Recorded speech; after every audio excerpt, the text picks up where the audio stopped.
مجید فرقان حمید نے میاں بیوی کا جو رشتہ بیان کیا ہے نا، اس رشتے کو آپ سمجھیں جو قرآن پاک نے میاں بیوی کا رشتہ بیان کیا۔ کہن لباس لکم وانتم لباس لہن،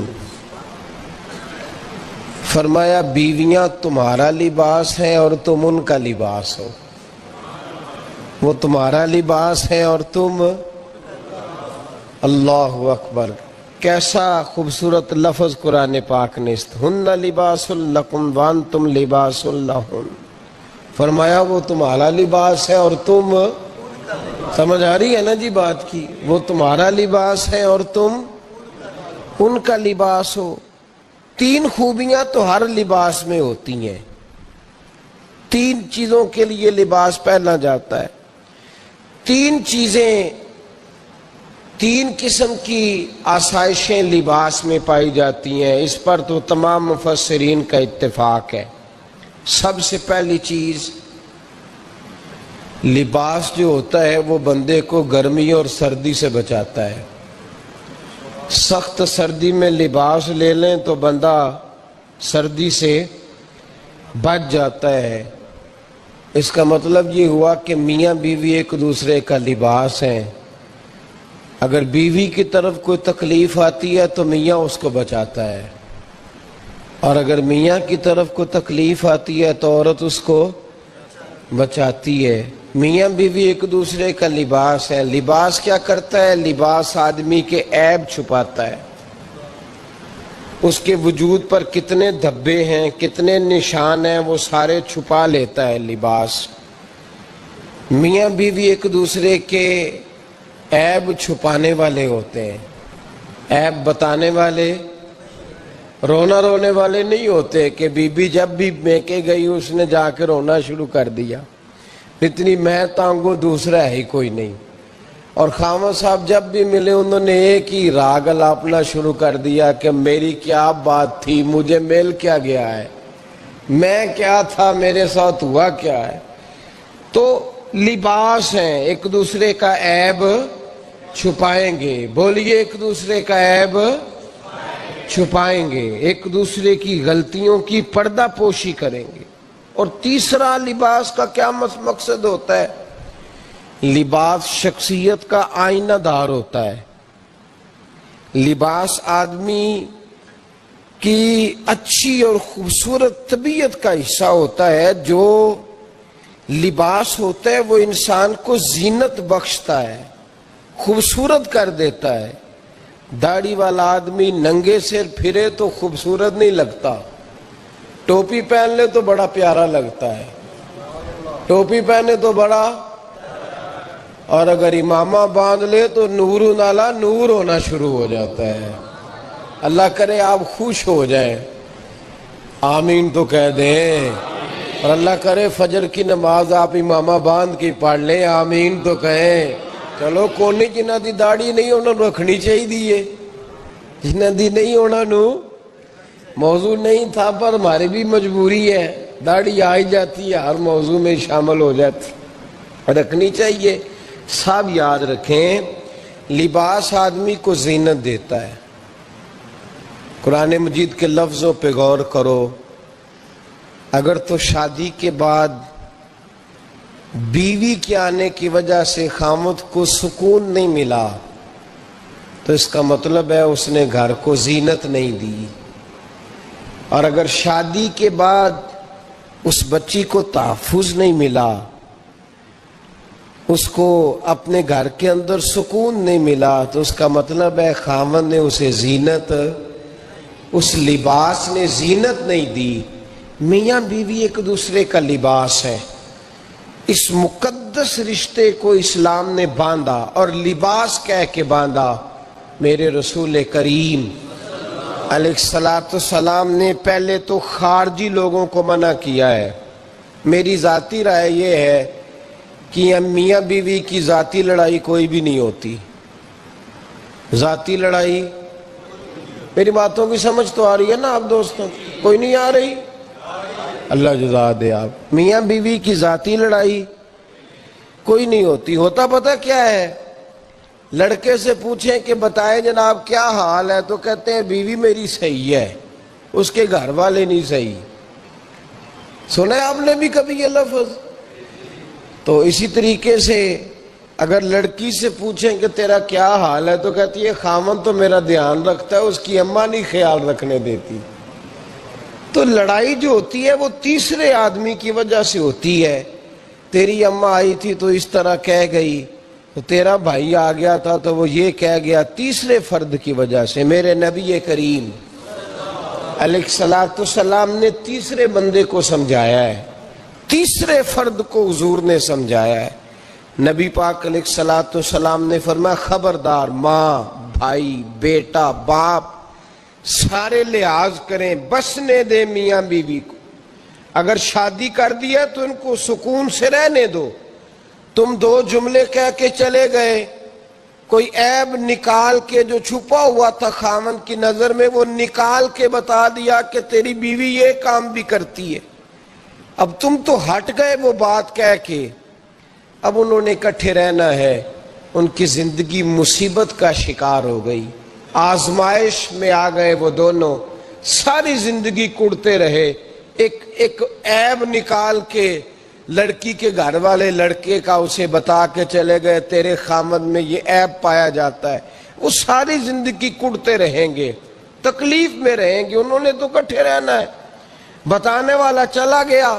میرے رسول کریم صلی اللہ علیہ وسلم فرماتے ہیں لعنتی ہے وہ شخص، لعنتی ہے وہ شخص۔ یا رسول اللہ کون سا؟ فرمایا جو بیوی کو مرد کے خلاف اکساتا ہے اور مرد کو بیوی کے خلاف اکساتا ہے، وہ لعنتی ہے، ملعون ہے، رحمت الہی سے دور ہے وہ شخص۔ انہیں قریب کرنے کی کوشش کر، تو ان کے اندر محبت پیدا کرنے کی کوشش کر۔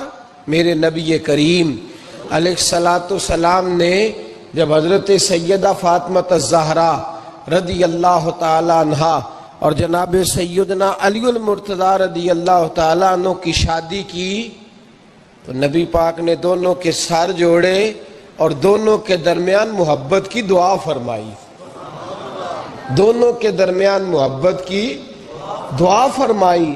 اور نبی پاک صلی اللہ علیہ وسلم حضرت فاطمہ کے سامنے جناب علی کے فضائل بیان فرماتے، اور جناب علی آتے تو نبی پاک فرماتے فاطمہ تو میرے وجود کا حصہ ہے، وہ تو میرے جگر کا ٹکڑا ہے۔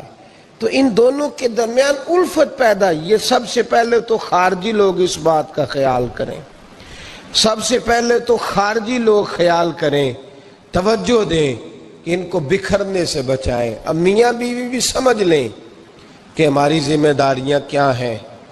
مسند امام احمد بن حنبل میں حضرت ابو درداء رضی اللہ تعالیٰ عنہ سے حدیث مروی ہے، نبی کریم صلی اللہ علیہ وسلم کی بارگاہ میں ایک خاتون نے آ کے عرض کیا، یا رسول اللہ صلی اللہ علیہ وسلم مجھے بتلائیے خاوند کا حق کیا ہے۔ یہ جو حدیث سنانے لگا ہوں نا، یہ بیٹی کو سنانی ہے، جا کے یہ ٹیلی فون کر کے بہن کو سنانی ہے، صرف بیوی کو سنانے کی نہیں ہوتی یہ چیزیں۔ یہ حدیث بیٹی کو سمجھائیں، بہن کو سمجھائیں، ان لوگوں کو سمجھائیں، تاکہ اور یہ یاد رکھیں خاوند کے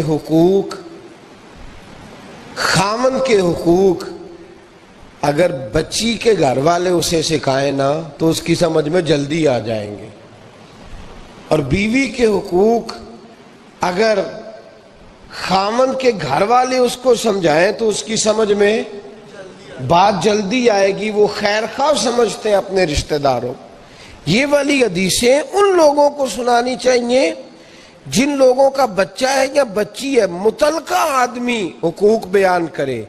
جب متبادل چیز کسی کے سامنے آتی ہے تو وہ کئی دفعہ سمجھتے ہیں کہ خلوص اس میں پورا نہیں پایا جاتا۔ حضرت ابو درداء رضی اللہ تعالیٰ عنہ فرماتے ہیں ایک خاتون حضور کی بارگاہ میں آئی، عرض کرنے لگی، یا رسول اللہ صلی اللہ علیہ وسلم میں نکاح کرنا چاہتی ہوں، شادی کرنا چاہتی ہوں، مجھے بتلائیے خاوند کا حق کیا ہے، اگر تو میں ادا کر سکتی ہوں تو میں نکاح کروں، ورنہ میں اس کام سے بچوں۔ میرے نبی کریم علیہ الصلاۃ والسلام نے فرمایا بی بی اگر خاوند کے ناک سے رینٹ نکلے، ریشہ نکلے، پیپ بہے اس کی ناک سے، اور بی بی اپنی زبان سے وہ صاف کر دے، تو پھر بھی اس کا حق ادا نہیں ہوتا۔ حضرت ابو دردہ کہتے ہیں آنکھ کھول کے اس عورت نے دیکھا تو میرے نبی پاک نے اگلے جملے ارشاد فرمائے، حضور نے فرمایا تو ان باتوں میں حیرت کر رہی ہے، میں اگر خدا کے علاوہ کسی کو سجدے کا حکم دیتا تو میں عورت کو کہتا اپنے خاوند کو سجدہ کرے، میں اس کو کہتا یہ کام کرے۔ میرے رسول کریم علیہ الصلاۃ والسلام نے حقوق کا تعین فرمایا، حقوق کا تعین فرمایا، اور نبی کریم صلی اللہ علیہ وسلم نے فرمایا جو عورت اس حال میں مر گئی، اس حال میں دنیا سے گئی کہ اس کا خاوند اس سے راضی تھا، اس کا شوہر اس سے راضی تھا، اس کا گھر والا اس سے مطمئن تھا، تو میرے نبی پاک فرماتے ہیں جب دنیا سے جائے گی تو رب کریم جنت کا دروازہ کھول کے فوراً ہی جنت میں داخل فرما دے گا، اس کو بغیر روک ٹوک جنت دے دی جائے گی۔ شرط یہ ہے کہ وہ جب دنیا سے جائے تو اس حال میں جائے کہ اس کا خاوند اس سے شکوے نہ کرتی پھرے، شکایتیں نہ کرتی پھرے، شکایتیں نہ کرے۔ ہمارے زمانے میں شکایتیں ہوتی ہیں، اور خواتین، عورتیں اس بات کو سمجھتی نہیں کہ اللہ نے جو میرے نصیب میں رکھا تھا اور جو خاوند رب نے میرے لیے پسند کیا تھا وہ اللہ نے مجھے عطا فرما دیا ہے۔ وہ شکوے کرتی ہیں، شکایات کرتی ہیں، اور دوسری عورتوں کو سامنے رکھ کے وہ فلاں کے حصے میں یہ چیز آئی، فلاں کے حصے میں یہ چیز آئی، فلاں کا خاوند یوں کرتا ہے، شکوہ کرتی ہیں۔ میرے رسول پاک علیہ السلام نے فرمایا عورتیں کثرت سے جہنم میں جائیں گی، کثرت سے۔ تو ایک صحابی رو پڑے، ایک حدیث میں لفظ یہ ہے رو پڑے، عرض کرنے لگے یا رسول اللہ وہ ہماری مائیں بھی ہیں، بیٹیاں بھی ہیں، بہنیں بھی، حضور جہنم میں جائیں گی؟ نبی پاک صلی اللہ علیہ وسلم نے فرمایا ایک تو وہ عیب جوئی کرتی ہیں، غیبتیں کرتی ہیں، دوسرا رب کا شکر ادا نہیں کرتی، اور تیسرا فرمایا اپنے خاوند کا بھی شکریہ ادا نہیں کرتی، بات بات پہ نہ شکری کرتی ہیں، بات بات پہ نہ شکری کرتی، اس سبب سے جہنم میں جائیں گے۔ عورت کے حقوق کا تعین فرمایا، اور ساتھ ہی میرے رسول پاک علیہ السلام نے مرد کی طرف توجہ فرمائی، اور کیا خوبصورت لفظ ارشاد فرمائے، فرمایا تم میں ہر آدمی اپنے آپ کو اچھا سمجھتا اور اچھا کہتا ہے، ہر آدمی کہتا ہے، لیکن کوئی اگر مجھے آ کے پوچھے گا کہ محبوب آپ کی امت میں اچھا کون ہے، تو حضور فرماتے ہیں میں اسے اچھا سمجھوں گا جو اپنے گھر والوں کے حق میں اچھا ہے، جو اپنی بیوی خیرکم لأہلہ، تم میں سے بہترین وہ ہے جو اپنے گھر والوں کے لیے اچھا ہے۔ اور فرمایا جاؤ میرے گھر جا کے پوچھ لو وانا خیرکم لأہلی، میں تم سب سے زیادہ بڑھ کر اپنے گھر والوں کے لیے اچھا ہوں، تم میں بہترین وہ ہے جو اپنے گھر والوں کے لیے، بال بچوں کے لیے، بیوی کے لیے اچھا ہے۔ رسول کریم علیہ السلام نے خاوند کو حکم دیا اور ارشاد فرمایا کہ عورت ٹیڑھی لکڑی ہے، بیچاری کو اللہ نے عقل پوری نہیں دی۔ ایک بچہ چھوٹا ہوتا ہے، ہمیں پتہ ہوتا ہے کہ اس کا شعور پورا نہیں، اگر کوئی غلطی کرے تو کیا اسے نکال دیا جاتا ہے گھر سے؟ بولے، چھوٹا بچہ ہے، وہ کئی دفعہ بڑا نقصان کر دیتا ہے، آپ کیا کہتے ہیں؟ اسے مارتے ہیں، کلاڑی لے آتے ہیں اس کے لیے؟ اس طرح کرنا چاہیے، اس کے ابے کو بلا لینا چاہیے، بےزتی کرنی چاہیے پنچایت میں بٹھا کے کہ یہ غلطی کی ہے تیرے بچے نے۔ بھائی دادا یہ کام کرتا ہے؟ بولے نا، کیوں نہیں کرتا؟ وہ کہتا ہے ہمارا بچہ نہ سمجھ ہے، اپنا پوتا ہے، ہمارا اپنا ہے، اگر ہم اس کا عیب باہر نکال لیں گے تو بڑا کام غلط ہو جائے. لیکن وہی ابا جی جب بہو کوئی غلطی کر بیٹھتی ہے تو پنچایت بلاتے ہیں, لوگوں کے سامنے معاذ اللہ تعالیٰ بڑی کڑوی کسیلی باتیں کرتے ہیں, ایسی ایسی باتیں کرتے ہیں کہ جو ان کی بیٹی کے بارے میں کہی جائے تو وہ کبھی پسند نہ کریں. اتنے سخت جملے کہے جاتے ہیں, بیٹی والے کو رسوا کیا جاتا ہے. میرے نبی کریم علیہ السلام نے فرمایا یہ ٹیڑھی لکڑی ہے, بیچاری کو اللہ تبارک و تعالی نے اپنی حکمت کے تحت عقل عطا فرمائی ہے. تم اگر چاہو گے سیدھی کرنا تو یہ ٹوٹ جائے گی, سیدھی نہیں ہوگی. حضور کیا کریں؟ فرمایا اس کے ساتھ گزارا کرو, اللہ تمہیں اجر عطا فرمائے گا. اس کے ساتھ وقت گزارو, اللہ تمہیں اس کا, یہ ذہن بنانا چاہیے خاوند کو کہ یہ, اور خاوند کی ذمہ داری ہے. اعلیٰ حضرت رحمت اللہ علیہ نے فتاوی رضویہ کی 24ویں جلد میں بالتفصیل لکھا ہے. آپ فرماتے ہیں خاوند کی ذمہ داری عورت کو کپڑا فراہم کرنا, روٹی فراہم کرنا, رہنے کے لیے گھر دینا, نان نفقے کا خیال کرنا. اور آپ فرماتے ہیں اگر وہ مطالبہ کرے تو ہفتے میں ایک دن اس کے ماں باپ سے ملانے بھی لے جا سکتا ہے. ہفتے میں, جی کوئی نہیں بول دے تسی, ہفتے نہیں, یہ نہیں صحیح لفظ, ہر ہفتے اے سوکھ ہے. کدوں ملان کھڑنا ہے؟ پاویں نہ بولو, گل جڑی سچی ہو تے سچی ہے. ملان کدوں لے جانا ہے؟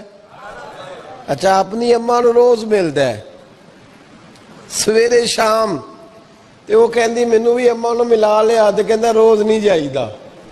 تو تم بھی نہ ملا اپنی اماں نو روز بھائی. لیکن اعلیٰ حضرت فرماتے ہیں ہفتے میں ایک دفعہ ماں باپ سے بولے.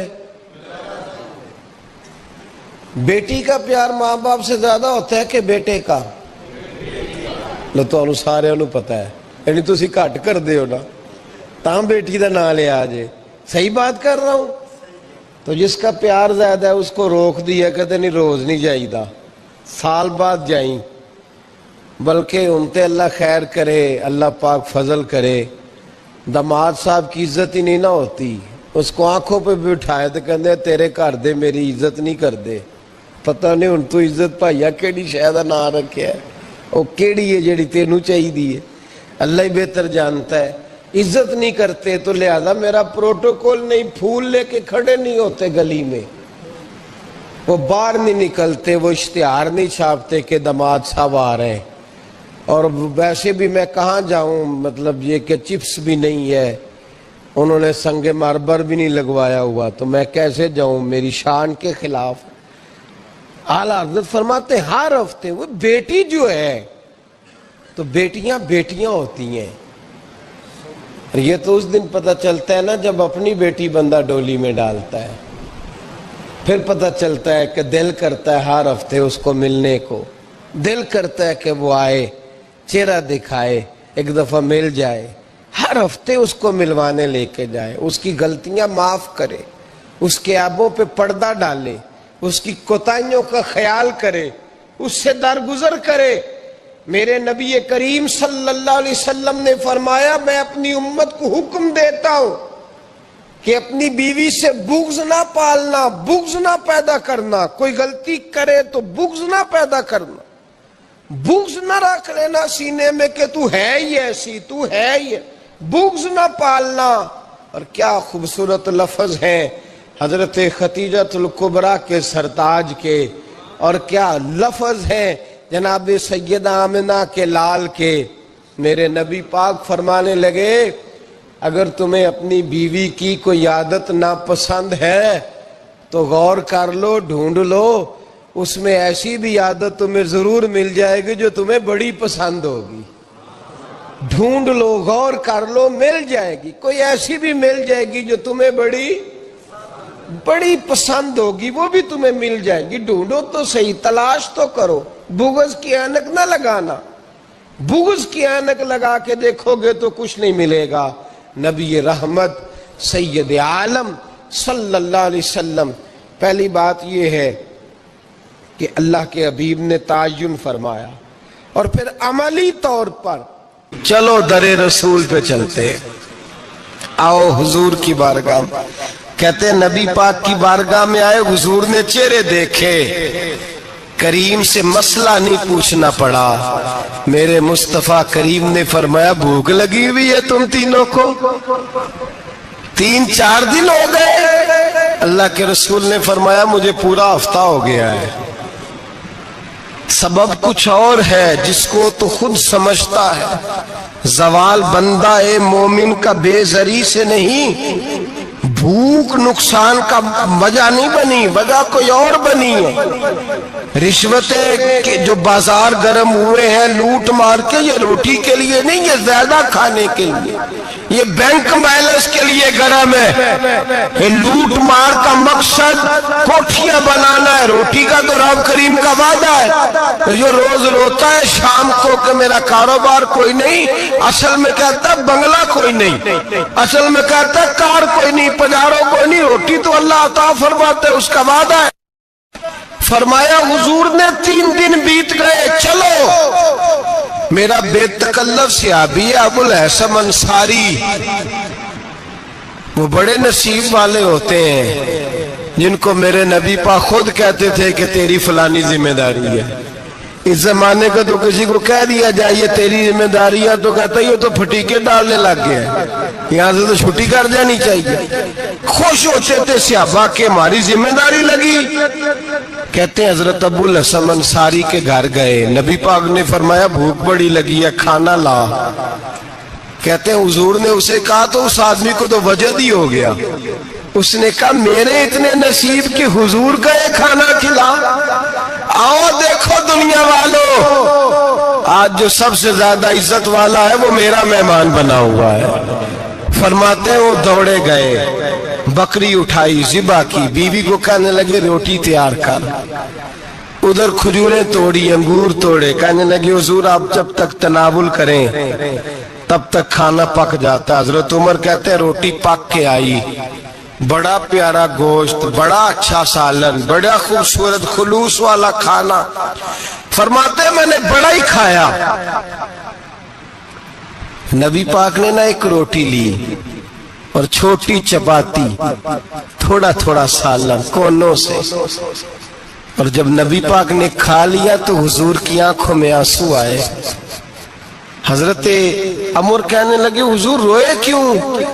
نبی پاک نے فرمایا سوچتا ہوں 7 دن کے فاقے کے بعد کھایا ہے، پر ڈرتا ہوں رب اس کا حساب پوچھے گا تو جواب کیسے دینا ہے، اس کا حساب بھی تو دینا ہے نا جو کھایا ہے۔ تو حضرت عمر فاروق کے ہاتھ میں کچھ چیز تھی، زور سے زمین پہ ماری، کا محبوبہ 7 دن کے بعد بھی روٹی کھائے تو حساب دینا ہے۔ نبی پاک فرمانے لگے عمر وہ مالک ہے نا، تو جب دیتا ہے تو حساب نہیں لے سکتا، حساب تو دینا ہے، حساب تو دینا ہے، تیاری رکھو۔ صحابہ کرام فرماتے ہم نے ارادہ کیا کہ آج کے بعد ہم پھر فاقے کریں گے، کم کھائیں گے، اس لیے کہ حساب دینا ہے۔ میرے بھائی وہ فاقہ کشی کرتے تھے، ڈرتے تھے۔ یہاں تو لوگ کھا کے بیمار ہیں، کھاتے جا رہے ہیں، سوتے جا رہے ہیں، کھاتے جا رہے ہیں، سوتے جا رہے ہیں۔ یہ بھی وقت آئے گا رمضان شریف کا، سویرے درس پہ آؤ کہتے نیند بڑی آتی ہے، سویرے 2 سپارے پڑھ کے سویا کرو کہتے صاحب نیند بڑی آتی ہے، فجر کے بعد ہی تو وقت ہوتا ہے اللہ اللہ کرنے کا، سحری کا، کھاتے جا رہے ہیں، سوتے۔ لوگ جماعت سے نماز نہیں پڑھتے سو جاتے، جماعت کا ثواب چھوڑ کے سو جائیں گے۔ بھائی رمضان مبارک میں فاقہ کشی کی ٹریننگ ہوتی ہے، فاقہ کشی کی تربیت لے، رمضان میں روکے اپنے آپ کو، تربیت ہوگی۔ اور ہمارے صوفیاء فرماتے ہیں جو زیادہ کھاتا ہے اس کا نفس اس کو زیادہ پہ مائل کرتا ہے، خواہشات نفس پیدا ہوتی ہیں۔ میرے نبی پاک علیہ السلام نے جوانوں کو حکم دیا ہے یا معاشر الشباب، او جوانوں، یا رسول اللہ کیا حکم ہے؟ فرمایا یا نکاح کر لو اگر طاقت ہے، نہیں طاقت تو روزے رکھو۔ حضور روزے سے کیا ہوگا؟ فرمایا تمہارا نفس کچلا جائے گا، شیطان وسوسہ اندوزی نہیں کرے گا۔ آج نوجوان بڑھ بڑھ کے کھاتا ہے، بہت زیادہ کھاتا ہے، کبھی اس ہوٹل سے کھاتا ہے، کبھی اس ہوٹل سے کھاتا ہے۔ اتنا زیادہ کھائیں گے تو نفسانی قوتیں اچھل کر کے آئیں گی، مشکل ہو جائے گا۔ شادیاں دیر سے ہوتی ہیں، ماں باپ آنکھیں بند کر کے بیٹھے ہوئے ہیں۔ اگر ماں باپ کی ذمہ داری ہو اور ماں باپ نکاح نہ کرے تو نبی پاک نے فرمایا بچے گناہ کریں گے تو جتنا گناہ بچے کو اتنا باپ کو بھی ہوگا۔ تو ماں باپ چپ ہیں، دوسرا شادی مشکل بڑی ہے، مہنگی بڑی، اور تیسرا نہیں کر رہے کچھ لوگ تو روزے بھی نہیں رکھ رہے۔ تو رمضان ان کے لیے بھی وقت ہے، نفسانی قوتیں کچلی جائیں گی، کھانا جتنا کم کھایا جائے گا اتنا وجود کے اندر نفسانی خواہشات کم پیدا ہوں گی۔ تو رمضان تو پریکٹس ہے مجاہدے کی، دین کی۔ اور دوسرا میرے حبیب پاک صلی اللہ علیہ وسلم نے فرمایا ہے، حضور فرماتے ہیں کہ رمضان اور قرآن کا آپس میں رشتہ ہے۔ قرآن پاک کتنا پڑھنا چاہیے روزانہ؟ زیادہ سے اللہ جزا دے، امید ہے آپ زیادہ سے زیادہ ہی پڑھتے ہوں گے۔ بھائی سنیں، حدیث مبارکہ میں نبی پاک نے فرمایا رمضان اور قرآن دونوں مل کے نا، بڑی پیاری حدیث ہے، فرمایا دونوں مل کے اللہ کی بارگاہ میں میری امت کی سفارش کریں گے۔ رمضان اور اللہ اکبر، کس طرح؟ نبی پاک فرماتے ہیں رمضان کہے گا اے اللہ دن کے وقت میں نے اسے تیری رضا کے لیے کھانے پینے سے باز رکھا، اور قرآن کہے گا یا اللہ رات کو تیری رضا کے لیے کھڑا ہو کے یہ قرآن سنتا تھا۔ رمضان اور قرآن دونوں سفارش کریں گے۔ ہم نا بڑا کچھ پڑھتے ہیں، سنتے ہیں، سیکھتے ہیں، اب یقین کریں یہ کھاتے بھائی کا بھائی سے اختلاف ہو جانا تو وہ 30 سال پرانے کھاتے کھول کے لے آتا ہے، ساری رات ڈھونڈتا ہے کہ میرے پیسے کہاں سے نکلتے ہیں، پڑھ لیتا ہے۔ قرآن پاک کی باری آتی ہے تو نہیں پڑھتے قرآن پاک۔ ابا جی کا ختم ہوتا ہے تو مانگتے پھرتے ہیں، کہتے 2 قرآن پاک 10 قرآن پاک۔ یہ باتیں بتانی نہیں چاہیے، کرنی نہیں چاہیے، لیکن چونکہ تربیت کے لیے بیٹھا ہوں تو کر دیتا ہوں۔ میرے شاگردوں سے پوچھیں، یہاں مدرسہ ہے الحمدللہ، درجنوں طلباء ہیں، اساتذہ ہیں، میرے پیر بھائی ہیں، اور میرا یہ دعویٰ ہے کہ شاید کوئی کسی سے اتنا پیار کرتا ہو جتنے میرے شاگرد اور مرید مجھ سے کرتے ہیں، لیکن میں نے کبھی کسی سے نہیں کہا کہ ذرا سورۃ فاتحہ پڑھ کے دینا، میں نے اپنے ابا جی کو ثواب دینا ہے۔ پوچھ لیں کسی سے نہیں کبھی کہا، کبھی نہیں میں نے کہا کہ ذرا مجھے تھوڑا سا قرآن پڑھ دیں۔ میں اس کو ناجائز نہیں کہتا، پڑھوانا چاہیے، لیکن میں اپنے والدین کے لیے کبھی سوال نہیں کرتا کہ مجھے ذرا پڑھ کے دو، میں نے بخشنا ہے، اس لیے کہ میں نے ذاتی طور پہ روٹین بنائی ہے۔ میں سمجھتا ہوں کہ کائنات کے اندر میرے اوپر جن لوگوں نے احسان کیے ان میں سب سے زیادہ حصہ میرے ماں باپ کا ہے۔ میں سمجھتا ہوں اس بات، کتنا نالائق ہوں میں کہ میں 1 مہینے میں ایک قرآن پاک بھی پڑھ کے ان کی روح کو احسان نہیں کر سکتا۔ میرا یہ طریقہ ہے ذاتی، میں قدغن نہیں لگاتا، میرا ذاتی طریقہ یہ الحمد سے شروع کرو اور 2 سورتیں چھوڑ کے قرآن پاک ختم کر دو آخری، اور پھر فلق اور ناس صورتیں ساتھ لے جاؤ۔ یہاں بیٹھ کے سال ثواب نہیں کرنا، ختم نہیں دلانا، ساتھ لے جاؤ، قبر پہ کھڑے ہو جاؤ اور فلق اور ناس صورتیں قبر پہ بیٹھ کے تلاوت کرو، اور جو قرآن مجید پڑھا ہے ان کی روح کو وہاں احسان کرو۔ او بھائی، اولاد جب ماں باپ کے لیے پڑھتی ہے تو اسے کہنا نہیں پڑتا اللہ بخش دے، اس لیے کہ اولاد کی نیکیاں خود بخود ماں باپ کے کھاتے میں جمع ہوتی ہیں، خود نیکیاں جمع ہوتی ہیں۔ میرے بھائی تو بچوں سے یہ تو مطالبہ کرتا ہے کہ بیٹا اس سال رمضان المبارک میں میرے لیے ستو ضرور بنانا، فلانی چٹنی ضرور تیار کرنا، یہ کیوں نہیں کہتا بیوی سے کہ ڈشیں کم بنانا؟ تو بھی بیٹھ کے قرآن پاک پڑھ، میں بھی قرآن پاک پڑھتا ہوں۔ ادھر آؤ بیٹا، یہاں بیٹھ کے تلاوت کرو، میں بھی کرتا ہوں۔ بیٹی ادھر آؤ بیٹھ کے قرآن پاک پڑھو، کتنا وقت لگتا ہے؟